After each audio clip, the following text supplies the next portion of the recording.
Model pengembangan kurikulum, gambaran sistematis mengenai prosedur yang ditempuh dalam melakukan aktivitas pengembangan kurikulum, yaitu dengan proses perencanaan, pelaksanaan, atau uji coba, dan penilaian kurikulum. Inti dari aktivitas ini adalah pengambilan keputusan tentang apa, mengapa, dan bagaimana komponen-komponen kurikulum akan dibuat. Jadi, model pengembangan kurikulum itu terdiri dari beberapa model pengembangan kurikulum. Salah satunya yaitu model Hilda-Taba. Model pengembangan kurikulum Hilda-Taba atau yang disebut inverted model, yaitu model Hilda-Taba merupakan modifikasi dari model Tiller yang menekankan pada pemusatan perhatian guru. Teori Taba mempercayai bahwa guru merupakan faktor utama dalam usaha pengembangan kurikulum Hilda-Taba. Menurut Hilda-Taba, guru harus aktif dalam pengembangan kurikulum.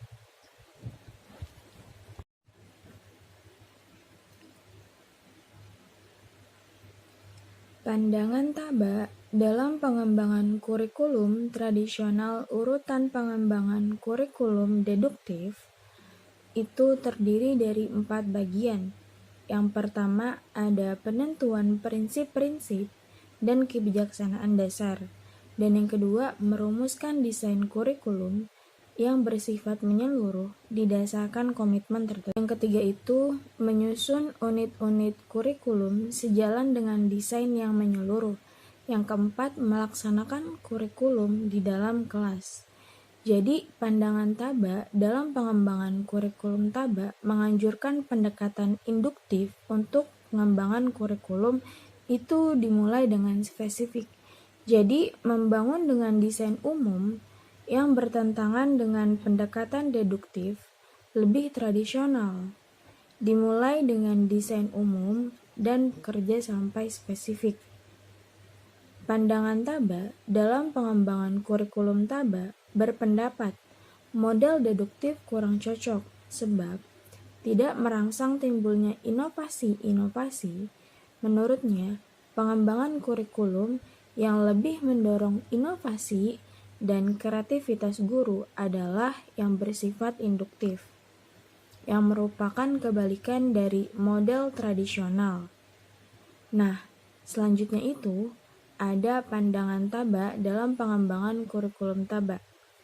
Itu yakin bahwa proses deduktif yang paling mendasar ini cenderung mengurangi kemampuan inovasi kreatif. Karena kenapa? Karena membatasi kemungkinan untuk bereksperimen tentang ide maupun konsep pengembangan kurikulum yang mungkin timbul. Jadi ini tuh berpegang bahwa perubahan dapat dimulai dengan mendesain kembali keseluruhan kerangka kerja.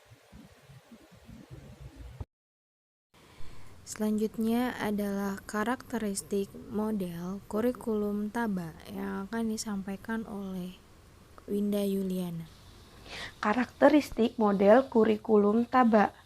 Taba mengambil apa yang dikenal sebagai akar rumput pendekatan pengembangan kurikulum.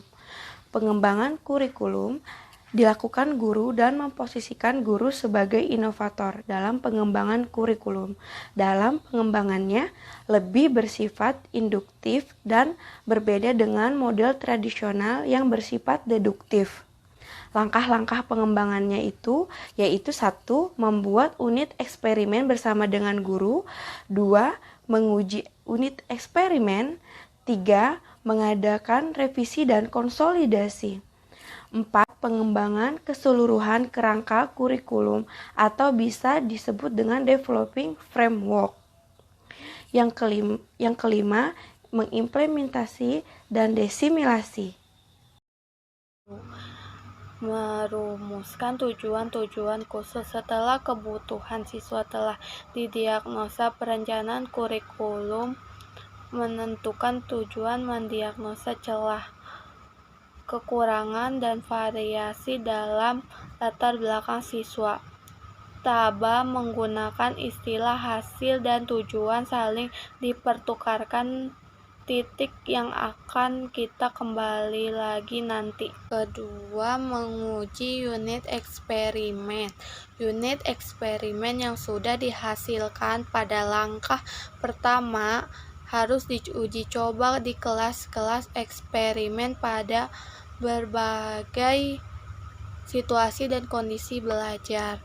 Penguji dilakukan untuk mengetahui tingkat validitas dan kepraktisan sehingga dapat menghimpau data bagi penyempurnaan.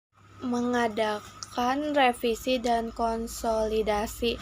Perbaikan dan penyempurnaan dilakukan berdasarkan pada data yang dihimpun sebelumnya. Selain perbaikan dan penyempurnaan, dilakukan juga konsolidasi, yaitu penarikan kesimpulan hal-hal yang bersifat umum tentang konsistensi teori yang digunakan. Dan selanjutnya yaitu keempat, pengembangan keseluruhan kerangka kurikulum. Apabila proses penyempurnaan telah dilakukan secara menyeluruh, maka langkah selanjutnya yaitu mengkaji kerangka kurikulum yang akan dilakukan oleh ahli kurikulum dan profesi lainnya. Pengembangan keseluruhan kerangka kurikulum dilakukan guna menjamin 1. Apakah ide-ide dan konsep dasar yang digunakan telah terakomodasi? 2. Apakah isi telah memadai? Dan yang terakhir, apakah isi telah tersusun secara sistematis dan logis? Pengembangan kurikulum dilakukan oleh para ahli kurikulum dan profesi lainnya. Dan yang kelima yaitu implementasi dan desimilasi. Implementasi dan desimilasi adalah peresmian dan penyebarluasan kurikulum sebagai subsistem dari sistem sekolah yang secara menyeluruh. Tanggung jawab pada tahap ini dibebankan kepada administrator sekolah. Penerapan kurikulum merupakan tahap yang ditempuh dalam pengembangan kurikulum. Pada tahap ini harus diperhatikan masalah-masalah seperti kesiapan tenaga pengajar untuk melaksanakan kurikulum di kelasnya dan penyediaan fasilitas pendukung yang memadai. Oleh karena itu, perlu diperhatikan tentang persiapan di lapangan tentang aspek-aspek penerapan kurikulum. Dan yang terakhir akan kita bahas yaitu kelemahan model Hilda Taba. Model induktif Taba mungkin tidak menarik bagi pengembangan kurikulum yang lebih mempertimbangkan aspek-aspek yang lebih global dari kurikulum sebelumnya. Kelemahan dari model ini yaitu 1. Latar belakang dan pengalaman dan kurangnya persiapan diri seorang pendidik untuk berpikir dan mengembangkan pikirannya. Dan yang kedua, kurang jelasnya hakikat belajar mengajar karena seringkali kegiatan belajar mengajar itu keluar dari tujuan pembelajaran. Dan yang ketiga, terlalu berlebihan menekankan pada formula hasil seperti mementingkan tujuan perilaku atau behavior objektif. Cukup sekian, mohon maaf bila ada kesalahan. Terima kasih.